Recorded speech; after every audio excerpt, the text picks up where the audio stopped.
Hello and thank you for watching Jason Nappy Weather on September 11th, 2024. I'm tracking Hurricane Francine with major impacts to the Gulf Coast tonight. Look at all the convection firing here on the satellite picture. Big thunderstorms, it's getting more organized and it will get stronger over that warm Gulf water in the next several hours. A run for the 80s back home in Maine. We're staying dry right on through the next several days. Not a lot of rain. Keep the irrigation going. You'll need it. This weekend's forecast is a run for the 80s, mountains and inland. The coast a touch cooler. Humidity does come up a few notches the next couple of days.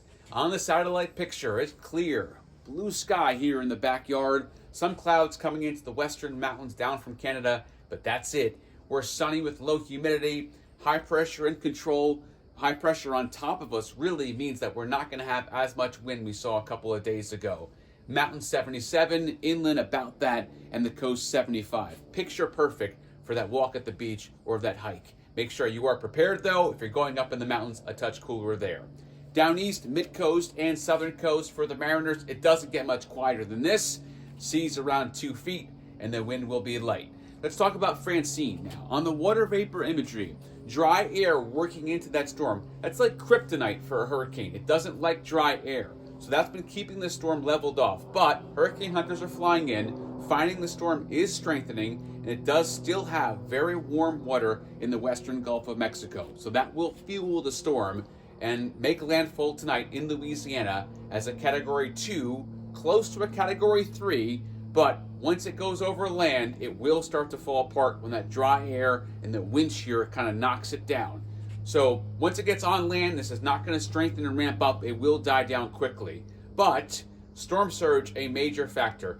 In Vermilion Bay, 5 to 10 feet. That's the ocean coming on shore. So that's the greatest threat and loss of property and human life is going to be from storm surge right in Vermilion Bay. Hurricane warnings up all the way back towards New Orleans and Lake Pontchartrain. I want to talk about the flooding risk because it's significant for Louisiana back toward Mississippi. Where you see the red here, that's the greatest threat for flash flooding and urban flooding too. This is not just a coastal thing, it's the lower Mississippi Valley, but still this goes all the way into Mississippi. So up to Jackson too, you got to watch out. There is a threat for tornadoes with this, but it is a low threat for tornadoes right now. The environment is not conducive to seeing a high threat, but I definitely expect a few spin-ups in that northeast quadrant. Tropics tracker throws the wind all the way up into Louisiana, right into the boot. Yeah, you're going to get it in New Orleans. So the northeast quadrant always gets the most wind from a hurricane, from a tropical cyclone, and that's what you see here. So east of Lafayette, the worst of it will be back towards New Orleans. I would say in between Lafayette and New Orleans, Baton Rouge, down towards Homa, you'll get that wind gusting more than 75, 80, even 90 miles an hour. So watch out for that tonight. The latest updates coming up on Jason Nappy Weather on Francine and the beautiful weather here in Maine. That's all coming up in the forecast. Thank you so much for watching.